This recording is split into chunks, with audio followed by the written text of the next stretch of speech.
Allez, on parle maintenant de la Grèce. Pourquoi? Parce que la Grèce semble être en train de renaître de ses cendres après une décennie, on le sait bien, d'austérité drastique. Bonjour Émilie. Bonjour David. Alors, on se souvient qu'il y a 10 ans, c'était la Grèce le mauvais élève, le paria de la zone euro. On en a beaucoup parlé évidemment ici et même ailleurs. Et depuis, un bon bout de chemin a été fait. Oui, alors on se souvient qu'effectivement la Grèce était le maillon faible de l'Europe, celui par qui la crise de la dette est arrivée. Alors 10 ans plus tard, tout a changé en Grèce, l'économie va mieux, la confiance des consommateurs s'est nettement améliorée, comme celle des entreprises. Il faut savoir qu'aujourd'hui le nombre de créations d'entreprises dépasse le nombre d'entreprises détruites. Et puis les investissements étrangers ont été multipliés par 3 entre 2015 et 2018.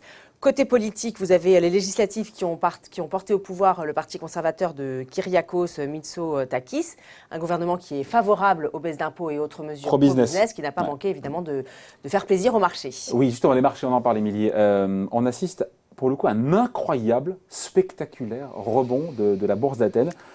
Sous les yeux un petit peu médusés de votre serviteur, mais même du monde entier. Oui, qui l'eût cru. Alors c'est vrai que depuis le début de l'année, l'indice ASE, l'Athens Stock Exchange, a déjà engrangé un gain de 45%, David. Alors à titre de comparaison, il faut savoir que l'Eurostoxx 50 n'a gagné que 24% et le S&P 500 26%. Si ça continue comme ça, la bourse d'Athènes pourrait bien être la plus performante des bourses mondiales en 2019, ce qui pourrait peut-être faire revenir les investisseurs, parce qu'il faut savoir qu'ils sont actuellement frileux, les investisseurs, surtout depuis que la Grèce a été exclue de l'indice MSCI des pays développés. En fait, la bourse d'Athènes, elle reste encore pour le moment la chasse gardée des hedge funds qui, eux, n'ont pas peur, évidemment, de prendre des risques. Exactement. Quel retournement spectaculaire. Même si depuis le début de l'année, pour être précis, c'est quasiment 47% de hausse pour la bourse d'Athènes. On se souvient que justement, elle s'est effondrée au pire du pire, quasiment 80% de baisse. Le rebond, comment on l'explique? Alors, ce rebond boursier, il est intrinsèquement lié à la progression des valeurs bancaires. D'ailleurs, si on regarde du côté des banques systémiques, celles par qui la crise est arrivée, les gains sont impressionnants. Vous avez par exemple Piraeus Bank qui a pris depuis le début de l'année 275%, National Bank of Greece a pris 180%, Eurobank 75% et enfin Alpha Bank 70%. Bon, en même temps, elles étaient parties à la cave aussi.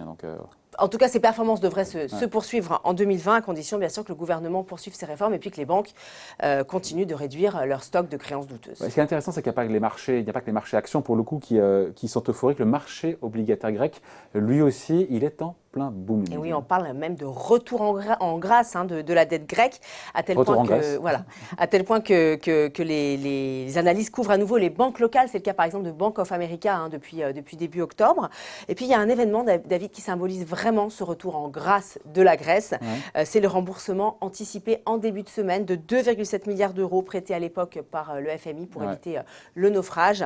Avec cette action, nous dit le ministre des Finances grec, la crédibilité du pays est renforcée, les coûts d'emprunt abaissés, les montants à payer sont plus faibles, la dette publique est plus soutenable et la confiance des marchés s'améliore encore. Donc vous voyez un vrai cercle vertueux qui devrait aider les Grecs à sortir un petit peu plus la tête de l'eau. Tiens, puisqu'on parle de cercle vertueux, ce remboursement anticipé cette semaine, donc de 2,7 milliards d'euros au FMI, ça a des effets sur les taux d'emprunt grecs qui flirtent pour le coup à des niveaux mais historiquement bas, même eux. Tenez-vous bien, le rendement à 10 ans est tombé à 1,13%. 1% sur le 10 ans, sur la dette souveraine grecque. Exactement. Alors le taux à 5% est passé à 0,36%. Le taux à 5 ans.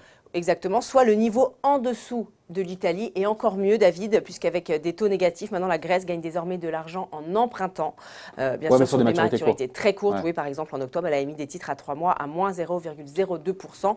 Et comme une bonne nouvelle n'arrive jamais seule, du côté des notations, ça va beaucoup mieux.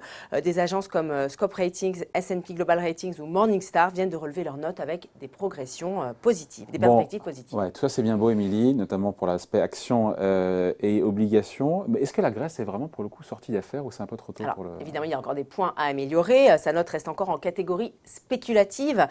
Du coup, les gérants, ils sont pour l'instant pas très chauds pour acheter des obligations grecques. Ils attendent en fait que la note soit relevée à triple B pour se lancer. Pourquoi? Parce que cette note permettrait une inclusion de ces titres dans l'enveloppe de la BCE et de son fameux QE qui vient de reprendre, on l'a vu au début du mois. Ce qui serait bien sûr une belle bouffée d'oxygène pour la Grèce, dont la dette, rappelons-le, représente encore en 2019 173% du PIB. Et puis si on veut relativiser encore un peu plus ce retour en grâce, on rappelle que sur 10 ans, la bourse a perdu plus de la moitié de sa valeur. Donc il y a encore beaucoup de chemin à parcourir pour les Grecs. Voilà qui est clair. Merci beaucoup, Émilie. On voulait parler donc de cette bourse grecque qui explose tous les compteurs cette année, même si sur 10 ans, on est encore largement dans le rouge. Merci, Émilie. Bon week-end.